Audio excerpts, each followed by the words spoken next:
Hi, this is Derek Murphy of creativity.com. Today I'm just going to show you a quick little tip for using Microsoft Word to write books that you may not be aware of. I was kind of surprised because I've used Microsoft Word for many years.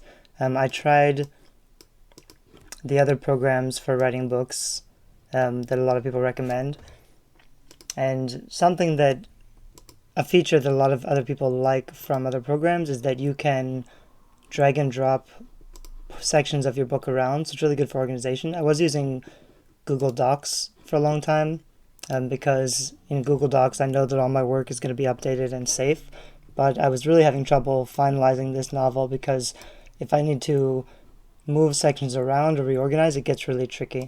And the way to do that in Microsoft Word is just that you have to use these heading 1 tags up here for the top of your chapter. So I would just add something. I'll change these later, but I've just kind of made notes. Like, this is what's going to happen in each scene. So just a short little scene description so I know kind of what's going on. It makes it easy for me to keep track of. And I'll just highlight it and I'll click heading 1, and then it'll show up over here on the navigation pane. If you don't see the navigation pane, there's a way to open it. It's probably... I should have looked before, but you can Google how to open the navigation pane so that you can see it over here on the left side of your screen. Reviewing pane. Anyway, once it's there, I can just see all of my sections. If I change this style, you always want to use styles because it's going to make it really easy to format your book for print and ebook as well. But just in terms of writing your book, if I had put this on normal, it wouldn't show up on my navigation. The navigation only shows things that are in H1, or also sometimes the subtitle or the H2. So if I change this to H3, that'll show up here too, but it's below. So if I wanted to break this chapter into different scenes and then drag those around, I could tag those with the H3 or the H4. I think Subtitle doesn't do it, so the subtitle won't work. But I could put it at H2 and then make a list of different things. And then if I want to move something around, let's say I want to move this whole section up here, I can just drag it and drop it, and it will take all the content that's under this chapter until the next H1 tag.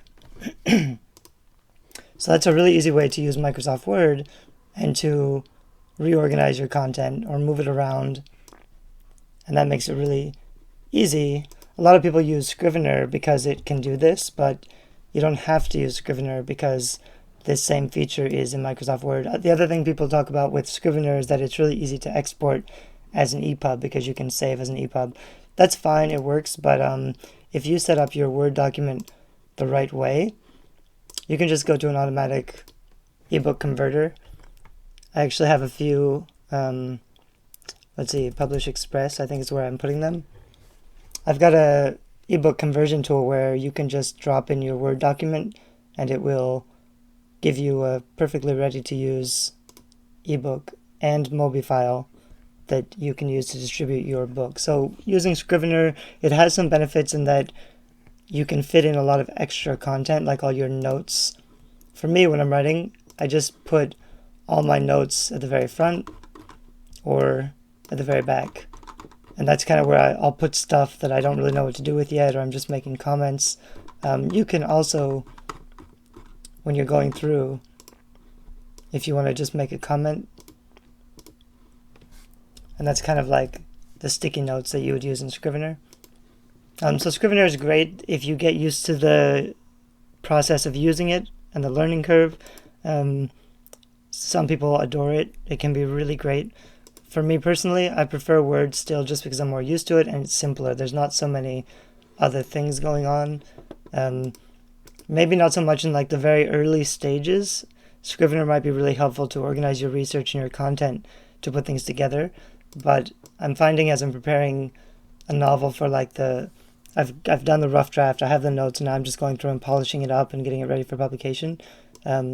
Word is still more familiar for me, and it also has more design choices because in Microsoft Word I can really change the design I can change the fonts. So if I'm using Microsoft Word to prepare a print-ready PDF, and I want to do something like change the H1 style, and to do that I would just, I'd just change it to H1, and then I'd change the style and say update heading 1 to match, and then all of my chapter headings are going to be the same font. So things like that. If I want to make really broad design changes to change like all of the content, if I want to set the first paragraph to no indent or normal, if I want to add drop caps, I can do a lot more design-wise in Microsoft Word than I can with Scrivener. So when you're formatting a print book using Microsoft Word, and that's not always what you want to do, because I'll usually use InDesign because InDesign's a little bit cleaner for print books. But if you don't know how to use InDesign, you can do a reasonably good job formatting your book in Microsoft Word and adding styles and fonts and make it look really nice. And you can't do all that in Scrivener. This is Publish Express. It's just it's a website I set up. There's almost nothing on it, but it has this nice conversion tool. So you can add the title. You can upload your docx, which is the Word file. Choose a cover, and it'll give you a Mobi and EPUB file. That's really easy. If you've done things and set things up right in Microsoft Word, then your files will be ready to go.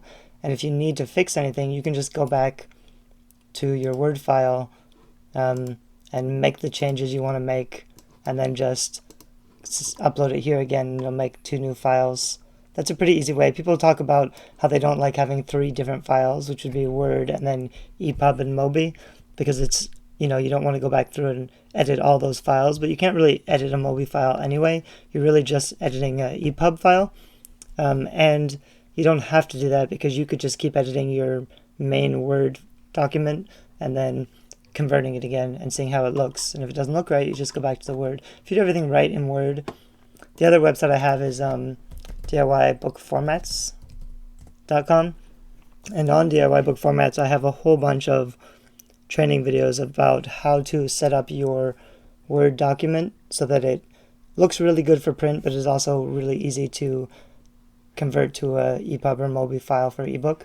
So it's not necessarily easy. There are definitely things you have to learn, but if you're familiar with Word already, converting to Mobi or making an ebook doesn't have to be that hard. I wouldn't recommend just uploading your Word file to Kindle because it's not going to turn out perfect if you haven't done everything right. It'll work. It'll make something really simple, but you can do better than just really bad basic conversion. And so if you spend a little time, this is taking forever to load.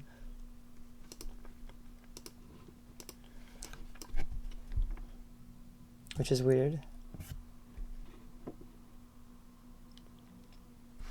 But it's DIYbookformats.com, and there's videos and also a whole bunch of free templates that you can download that'll save you some time. It's just not showing up. I'll try one more time.